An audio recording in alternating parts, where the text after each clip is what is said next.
सगळ्यांचं माझ्या यूट्यूब चॅनलमध्ये मनापासून स्वागत. तर आज मी निघालेली आहे बांगड्याला. बांगड्या माझ्या मावस पुतण्याच्या आहेत, म्हणजे ह्यांच्या मावस भावाच्या मुलाच्या बांगड्या आहेत. तर त्यासाठी निघालेली आहे आणि 2 दिवस बांगड्या आहेत. तर आम्ही काल गेलो नव्हतो, त्यामुळे आज निघालेलो आहे बांगड्याला. आणि आमच्या ताईंनाही बरोबर घेतलेले आणि ताई आणि मी आता अशा आम्ही दोघी जण निघालेलो आहे बांगड्याला. आणि हे त्यांचं घर आहे. असा हा मंडप सजलेला आहे छान. आणि आम्ही संध्याकाळी जरा उशिराच गेलेलो आहे, त्याच्यामुळं सगळ्या बायका बांगड्या वगैरे भरून गेलेल्या आहेत. आम्हीच फक्त आहोत.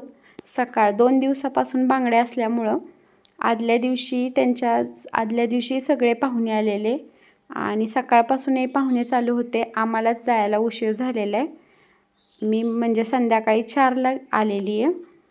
आणि त्यांनी हे बघा, हे असं छान असं आहे की नाही सजवलेले जातं, परत डेरा, ह्याचं सगळ्यांचं पूजन केलेले. विठ्ठल रुक्मिणीच्या मूर्तीची पूजा केलेली आहे आणि त्याच्या शेजारी छान अशी फुलांची सजावट केलेली आहे. त्यानंतर विड्याची पानं, ब्लाऊज पीस हे सगळं ठेवून छान अशी सजावट केलेली आहे. बांगड्याला अशी सजावट बघितली म्हणजे भारी वाटतं. तर चला, आता आमच्याकडे एक पद्धत आहे, ते म्हणजे गारवा नेण्याची. हा गारवा वरमाईसाठी असतो. गारवा म्हणजे ब्लाऊज पीस, ओटीचं सामान, न्यायचे असेल तर साडी, कुठलंही एखादं फळ, शक्यतो केळी नेतात सगळेजण. तर केळी असं गारव्याला नेतात आणि नवरदेवाला, नवरीला, त्यांच्या घरच्यांना गोड करण्यासाठी काहीतरी गोड वस्तू. तर ताईंनी बनवून आणलेले आहेत करंज्या आणि मी आणलेली आहे जिलेबी. आणि आता मी भरायला लागलेली आहे ओटी.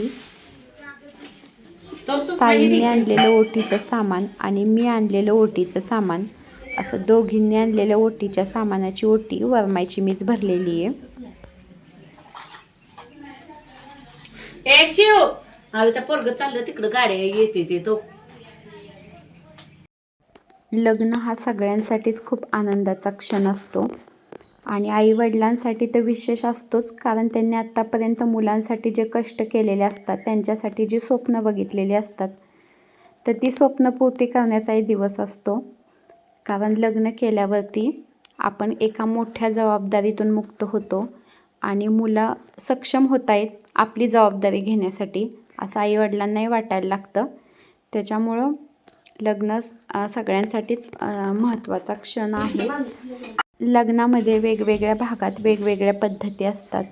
तर आमच्या भागामध्ये ना, म्हणजे बांगड्यापासूनच आहे ना गाणी म्हणतात. म्हणजे आत्ता कमी झालेले, पण काही ठिकाणी जे लग्न घरी होतात त्यांच्यात आहे ना बांगड्यापासूनच गाणी म्हणतात. 2-3 दिवस तर गाणी चालूच असतात माईकवरती. आणि दुसरी एक पद्धत म्हणजे आंघोळ घालणं. नवरा नवरीला, त्याच्या आईवडिलांना आणि मुलीकडच्या आईवडिलांना, मुलाकडच्या आईवडिलांना, सगळ्यांना आंघोळ घालणं ही एक पद्धत आमच्याकडं आहे. आत्ता माझ्या लहानपणी माहेरी माझ्या घालत होते आंघोळ्या, पण आता तिकडं कमी झालेले. पण आमच्या भागात अजूनही 1 दिवसाचं जरी लग्न असेल तरी आंघोळ ही घालतातच. आणि ती पद्धत मला आवडते, कारण आहे ना बघा, आता ह्या लग्नातसुद्धा पुढे आंघोळ घातलेली आहे. बांगड्या वगैरे घालून झाल्यानंतर त्यानंतर आम्ही सगळ्यांनी काढलेले आहेत भरपूर असे फोटो. हे सगळेजण घरातलेच आहेत. तर सगळ्यांनी मिळून ना असे भरपूर असे फोटो काढले. त्यानंतर नवरदेवाबरोबरही फोटो काढले.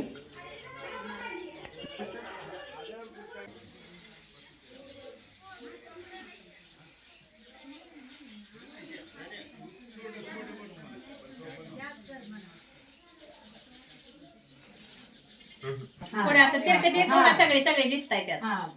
मी फोटो बरोबर.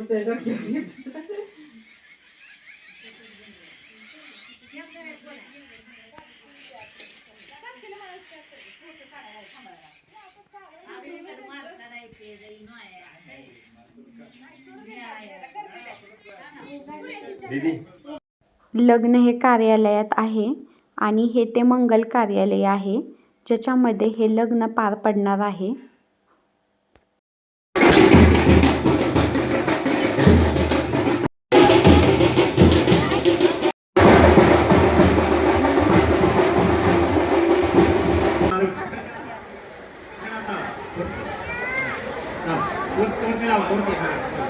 कलशामुख विष्णुकंठे रुद्रसमस्थितामले ब्रह्मावले मातरं कुक्षेतु सागरा सतदीपा वसुंधरा ऋग्वेदयुगेशामे लग्नमसहितासुभकलेतु समितात्रिका सावित्री म्हणायचं आयांतो म्हणा आयांतो हे भुजाता दृश्यकारका गंगे जंगोदावरी सरस्वती नर्मदे सिंधु कावेरी तुषाणे दिवकर्कशा यर्मागंध अक्षरा पुष्पाणि समर्पयामि तेनो मंत्रा कशुनात्मना पूजा द्रव्येण प्रोक्षितः मातृदेव भव पितृदेव भव आचार्यदेव भव ब्राह्मणे नमो नमः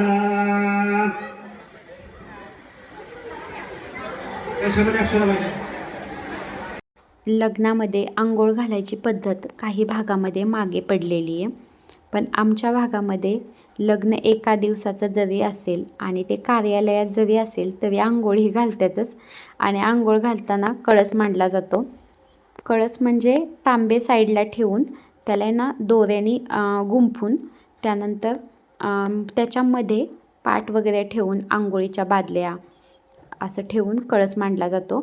तर त्यासाठी की नाही कलवरी, नवरा नवरी, नवरदेवाचे आईवडील, नवरीचे आईवडील, चुलता चुलती हे सगळे कळसाभोवती फेरे मारतात पहिल्यांदा आणि त्यानंतर मग आंघोळ करतात कळसामध्ये. कळसामधील आंघोळीला आमच्या भागामध्ये खूप महत्त्व आहे.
ह्रीं देशे कर्णकुंका सौभाग्यद्रव समर्पयामि अक्षराणां सुभागिराजिता मया अक्षरं समर्पयामि शेखरादिनैवेद्य सकलदेव तपयता प्राणायता नायसा व्यानायसा सर्वे नमस्कार कलश हात लावा दोघांनी पण कलशामुख विष्णुकंठे रुद्रसमस्थितामले ब्रह्मावली मातरं कुक्षेतु सागरा सतदीपा वसुंधरा ऋग्वेदयुगेशामे लग्नमसहिता सर्वकलेषु समितात्रिका सावित्री आयादिभुजाता दृश्यकारका गंगे जंगोदावरी सरस्वती नर्मदे सिंधु कावेरी तुषाणे दिवकर्कशा नमः आधी हळद लावा एखाळो देवाला एखाळो देवाला मग नवऱ्या बाळाला मग नवऱ्या बाळाला आधी हळद लावा सिद्धेश्वर देवाला सिद्धेश्वर देवाला मग नवऱ्या बाळाला मग नवऱ्या बाळाला आधी हळद लावा विठ्ठल देवाला विठ्ठल देवाला मग नवऱ्या बाळाला मग नवऱ्या बाळाला आधी हळद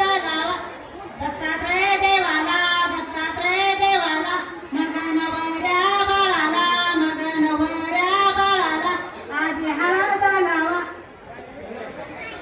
लक्ष्मी आईला लक्ष्मी आईला मग नवरी साळू देवीला मग नवरी साळूला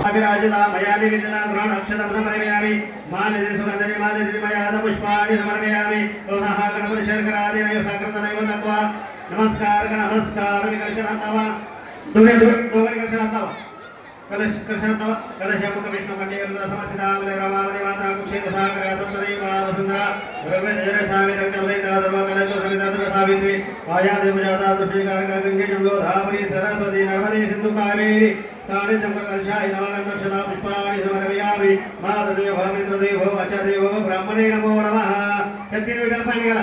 तुम्ही त्या 2 विटाला पाणी घाला. चला जपा नकाश पश्चिमी महादूताम तमसर पादेवागरम धजिशंकरुचारम विदुतंदेश प्रभगमाशे मंगलम प्राम्य प्रिय मुकुल सबैना प्रतिवरम दैवानांज प्रशांज गुणांज सान लेगारे गिरिजातम सुवरदम विघ्नेश्वरम नमोपदम ग्रामोरांजन संतो गणपति भूयात् सदा मंगलम शुभलग्न सावधान.